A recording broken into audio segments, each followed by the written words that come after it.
Hey, this is Meredith Elliott Powell, and you know what time it is. It is 9 a.m. Eastern, Saturday morning, and time for a sales logic. Mark, we got a powerful show today. What is on the docket? We got a great show. Topic is how to sell to large accounts. We got a great question that asks about how do you get into big accounts, and the lightning round 10 ways to crack open big accounts.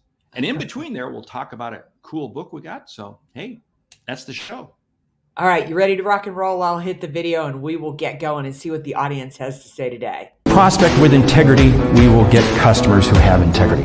Integrity is the foundation from which everything is built on.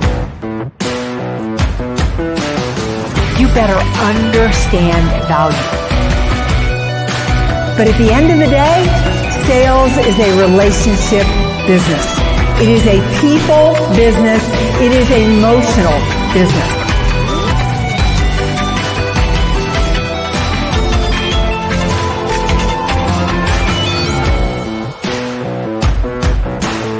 This is Sales Logic.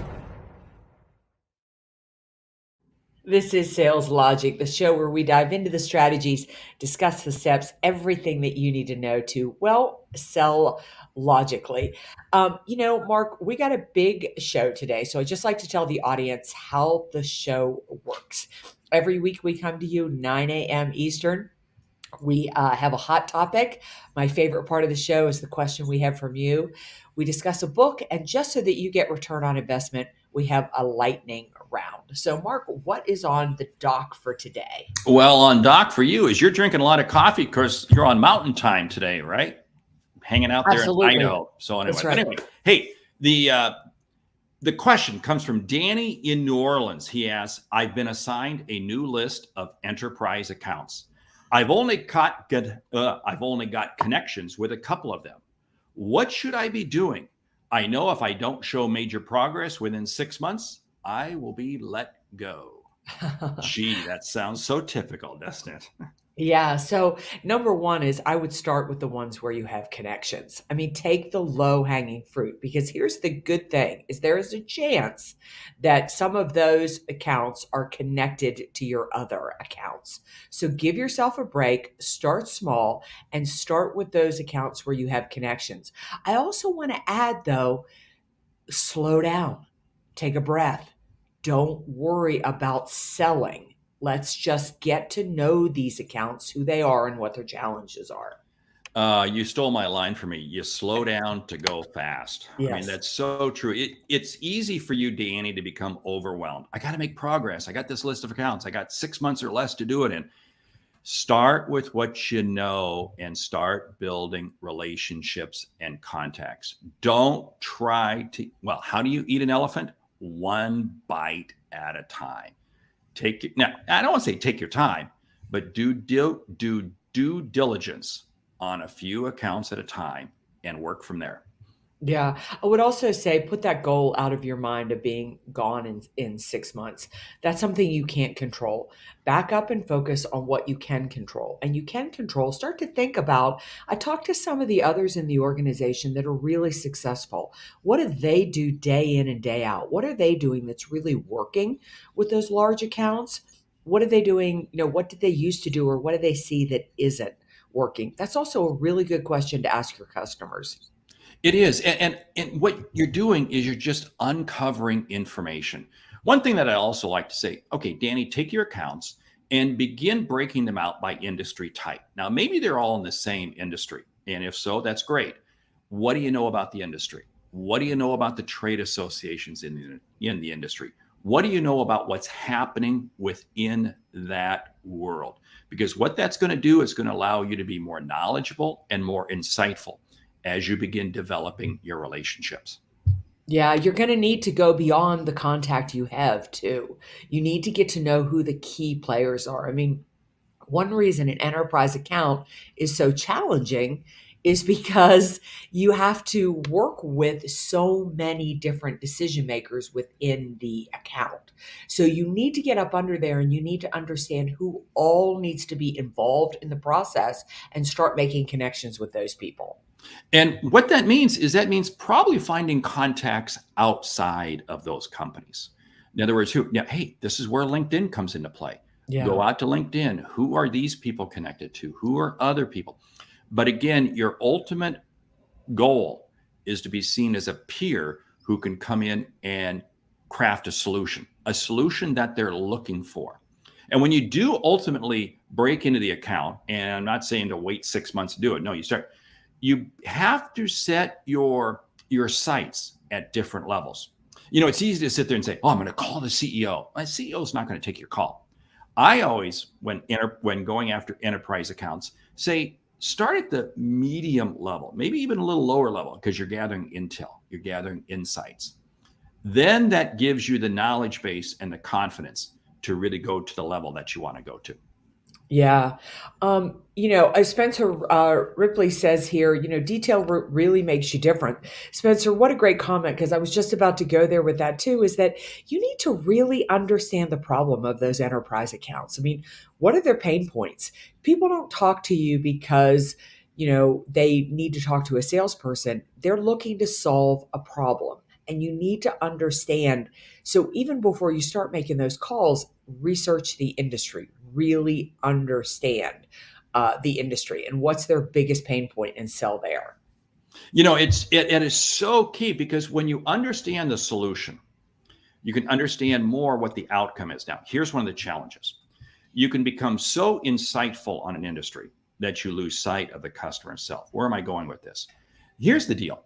Every customer in every industry has a different set of outcomes that they're trying to achieve. They're not all looking at the same end goal. So now what I have to do is I have to understand, what are the questions I need to be asking? What's the insights I have to be sharing to begin to get these people to be divulging to me what are the outcomes that they're looking for? Because that's the solution I'm going to walk through the front door with. Yeah, I love what Bryn Tillman, the master of LinkedIn, has joined us this morning. Wow, Bryn, so glad you're here. She said, LinkedIn is it here. She is exactly right. This is your LinkedIn is a social media platform that is your friend when selling to an enterprise account. Buyer map your accounts and then identify your social proximity to your influencers and decision makers. In other words, what Bryn is saying is go. You may not have a direct account, but maybe I look on there and I'm connected to Mark, and Mark is connected to somebody who works in, purchasing in the enterprise account. And Mark can make that introduction for me, or at least I can refer to the fact that I know and that I'm connected to Mark. But Bryn is so right. LinkedIn is a wealth of information and will guide you to how you're going to get your intro to those accounts. I look at LinkedIn the same way I look at Google Maps or Apple Maps. You use Google Maps and Apple Maps to get you to the place you want to get to. Isn't that what LinkedIn is? It certainly is. Hey, we should jump over and we should start talking, because we are kind of talking about it right now, but how do you sell to large accounts? Because I got some theories that I want to run past. I hope we're going to create some little counter tension here. Okay, dive in. Well, no, you go first, because then I'll know where I want to lead. Well, okay. I mean, I think that you sell to enterprise accounts a lot of the ways that you sell to every other account that you sell to. Get out of your head that somehow it's so complicated, it's so different. I mean, number one, you need to build your reputation in the market. Always where we say to begin is that you need to realize that you're not controlling the buying cycle. The customer is. They can buy anything they want to, anywhere they want to, from anybody they want to. So it isn't initially the product that they're buying. They're buying you, and you need to position yourself as the expert in the market. Okay, I like that. Now, here's my counter. Don't go near the purchasing department. Avoid them. They're the business prevention department. I tell you what, one of the biggest mistakes I think enterprise people do is say, well, I got to contact purchasing. No, you don't. What is purchasing all about? Trying to get everything for the lowest cost possible. You're selling solutions. You're selling outcomes. That means you got to find the end user. Who is the person who's going to really benefit from what it is? Now, you may eventually wind up in purchasing. That's fine. But you got to create that masterful solution to help them achieve that outcome first with that end user. Yeah, I would agree. And then I mean, the way that I go about it though is they're not the first people I approach, but I definitely connect with and I definitely work to win over purchasing because they're one of my gatekeepers that I've got to have on my side. And I don't take purchasing as a negative. That's their job. It's like dealing with the CFO. You know, every time that people say, "Well, I don't want to talk to the CFO, they're going to kill this because they're going to make me prove my results." Absolutely. That's your job as a salesperson. If you can't show the CFO why you need to spend the money, you're not selling, you're order taking. If you can't prove to purchasing that this is a smart investment of the money, then you need to go back and do more homework. Now, once you have to connect with purchasing, you do want to love on them. Remember, and again, like you said, they're just doing their job. Yeah. One of the things that I like to try to find out is what are their objectives? What are their goals? You know, it's amazing if you're selling a physical asset, a physical piece of property, a consumable, we'll say. One of the things that purchasing is doing, they're doing inventory management. They're really doing supply chain management. Be asking them what are their goals, what are their objectives in terms of inventory turns, in terms of cash flow, in terms of all these other because again, purchasing does play a key role. What I don't like is when people pick up the phone and they think purchasing is the entry point into the account. Please, how do you even know they need what you, oh, well, they buy from our competitor? I don't care. You don't, the purchasing agent doesn't understand the full value of what they're purchasing because to them, it's another SKU, it's another item, it's another financial transaction that they're getting off their plate, the contract they got to sign. They're moving documents through. Get to the end user. This is why I say in enterprise accounts, there's a couple things you really have to do. You got to find out who's your champion. Who is the champion who is going to help marshal you through the organization? And then B, who is the economic buyer? Now, the economic buyer is not typically the champion. The economic buyer is the one who controls the budget, while the one who sets the budget, the one who will find the money. You gotta latch on to those two people. Now, you're going to find the champion first, and hopefully, if they're doing their job right, they'll get you that right introduction to the economic buyer. Yeah, I think the challenge here, I mean, first of all, what Mark is saying is you see, you're going to deal with multiple decision makers. And I do want to say, I think that purchasing gets a bad rap. And the reason I think purchasing gets a bad rap is you need to understand with purchasing, they don't think you understand them. They don't think you understand the goal of purchasing, and they're ready for a fight when you show up. So, as a sales professional, understand purchasing. Say, I understand your job is to keep costs down, to keep inventory moving. You don't want too much inventory in here, too many days on hand. I get what you're going through. Here is how my product is going to help those problems. You heard Mark talking about the champion. You heard him talking about the end user. You heard him talking about purchasing. Every discussion, every sense of sales call is going to be a little bit different with each individual that you're talking to. They're all going to be involved in the product, but what they're doing and the goals of their individual departments are different, and you need to be able to speak to those. You know, it recalls a conversation I had the other day, and it was with a salesperson who was in the enterprise role also, and he was sharing. He says one of the big problems I'm having moving from selling to smaller accounts to larger accounts is the lead time and the process and the whole decision making process that a large customer enterprise level account goes through to make a decision.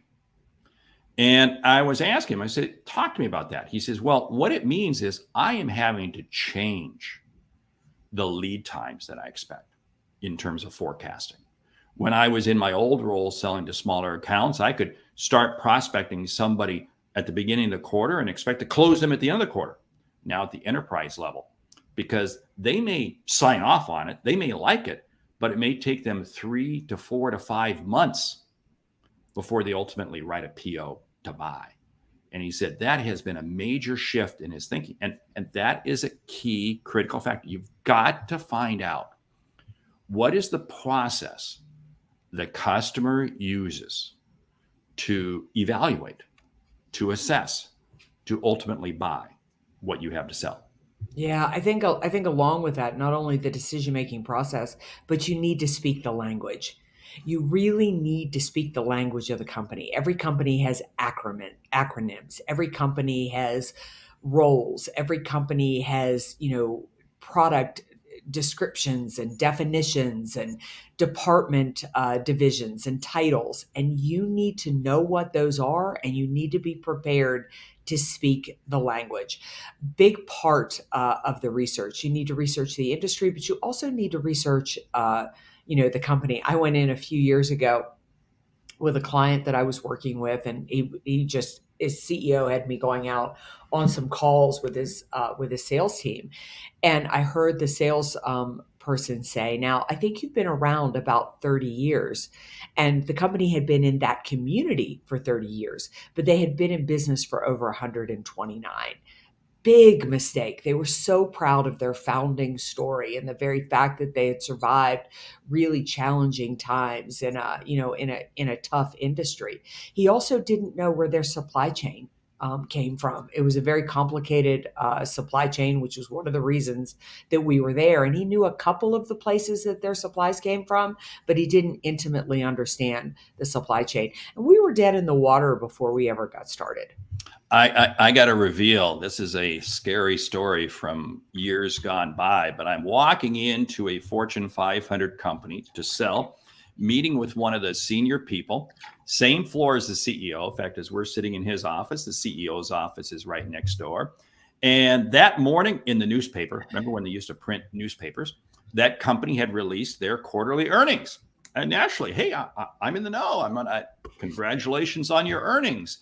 And as I'm sitting there across from the VP, he's kind of like, and what else? He's kind of giving me this look like, what else did you see? I didn't realize it till that evening when I dove into the Minneapolis Star Tribune a little deeper. Right below that was about a 3-inch article on him just having been promoted into a new position. Yes, I had egg on my face because I failed to do the complete homework. I just did partial. I got enamored. Hey, quarterly earnings, great. I'm going to talk about it. But I failed to see the additional piece at the bottom on him. Yeah, there was some shoveling of dirt I had to do that day. Yeah, just a little.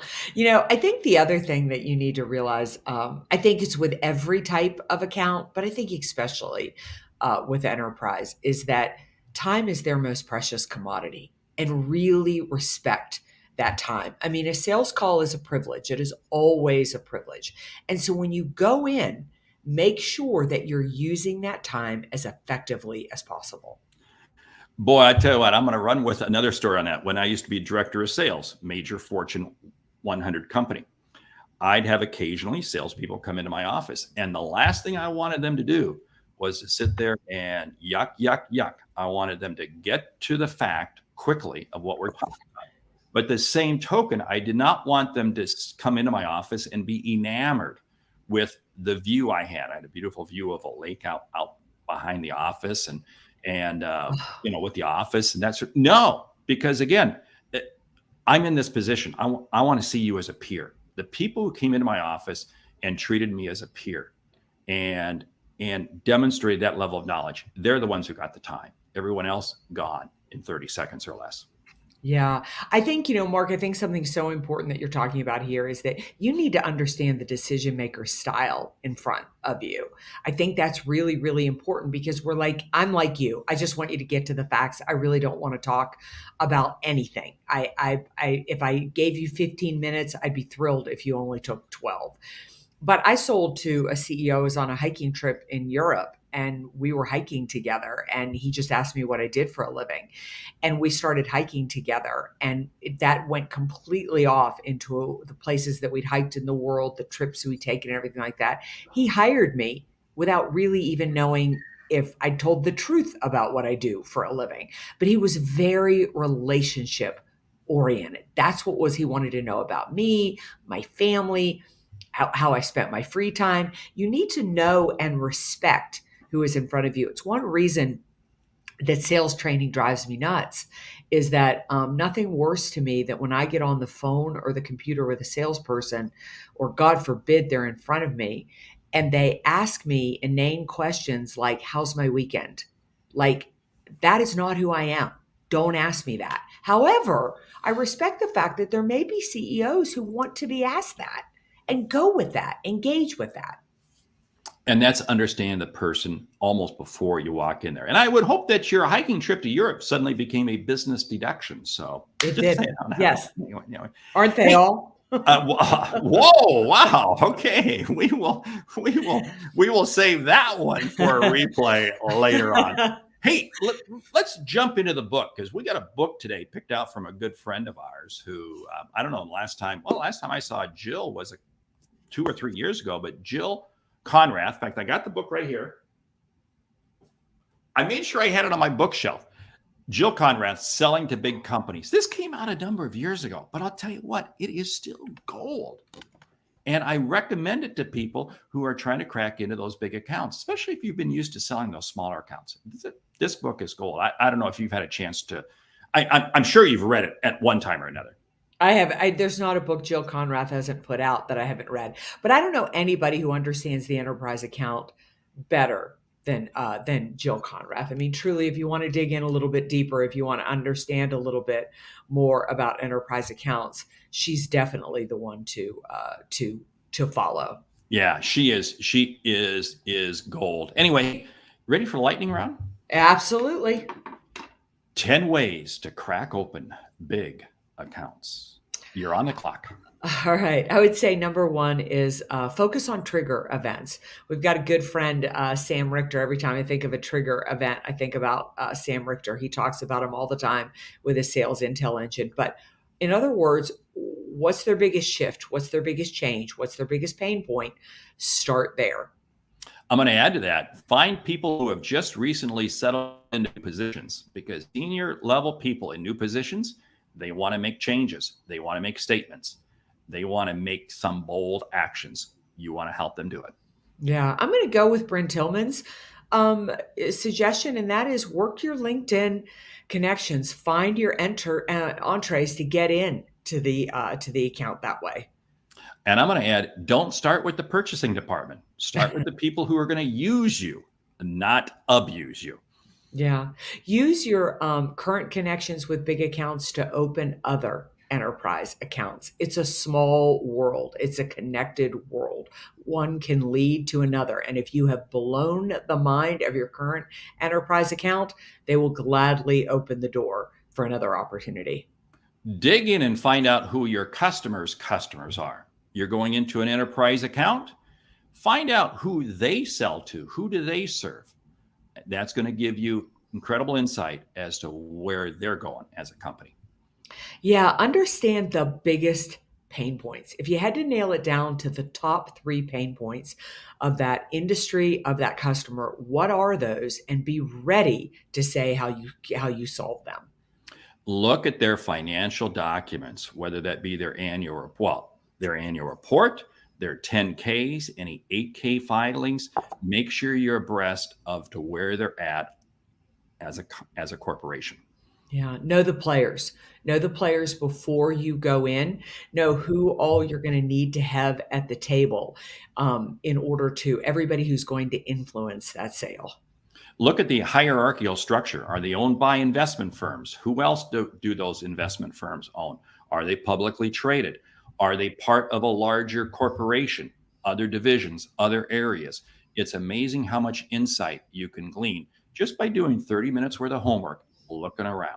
Yeah, I would say that you need to understand who your competitors are that are currently working with them. That'll tell you a lot about a company because you understand, who your competitor focuses on. You'll also understand some of the weak links that maybe what your competitor is not bringing to the table, which could be just the opening you need to get through the door.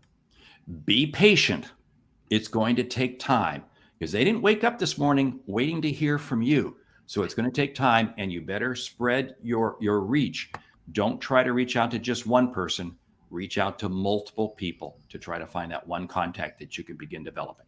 Yeah, give them an opportunity to try you on for size.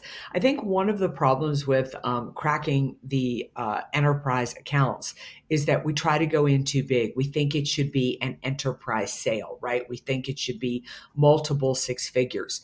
But is there a way that they could try you on for size? They could test you out. They could see what you could do. Could you do a mini offer or a smaller account offer or just work with one division or one department?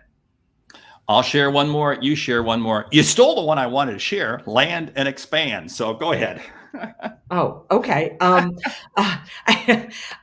Sorry about that. I keep stealing what you're No, what no. you're gonna Hey, this is what what you're makes gonna this, what you're this gonna is what what you're gonna makes the say. show good, right? Right. Yeah. I got no problem with it. I would say that the last one that I would say is that treat an enterprise sale like every other sale that you would treat it. It's a conversation. It's a relationship. Don't go in there thinking that, you have to land the big fish or you have to sell in a certain amount of time. Don't be afraid of the enterprise sale. One other I do want to add, though, is that the moment that you do land the first sale, make sure that everybody in your company is on board with it. Customer service, operations, because you have just done something that is really challenging, and that's getting through the door with the enterprise sale. And you want to make sure that the service is incredible, because the one thing that is different about an enterprise sale than other types of sales is there is a depth of opportunity with an enterprise sale, unlike any other sale. So the service on the back end needs to be amazing. And what that means is you don't close the deal, you open a relationship because you're the quarterback guiding your company to servicing the customer you just sold. And that truly is opening the relationship. Hey, we want to say thank you for listening to Sales Logic this week. If you like what you hear, subscribe, rate, and review the show on your favorite podcast app. If something we've said has earned you a single dollar, hey, consider telling a friend about our show. It's how we grow to help you grow. I'm Mark Hunter. And I'm Meredith Elliott, Powell. Remember, when you sell with confidence and integrity, uncertainty suddenly becomes your competitive advantage. Hey, and the sale becomes logical. Hey, we want to thank all the new subscribers to the podcast because we're hitting record downloads. It's exciting. It really is. We want to say thank you. All right. And want to say thank you to you, our audience, for joining us for another great week. Always remember, if you've got a question, a topic, anything you want us to cover, reach out at saleslogicpodcast.com. And just as Mark just said, please subscribe if you are not a subscriber. We'll see you right back here next week, 9 a.m. Eastern, for another episode of Sales Logic.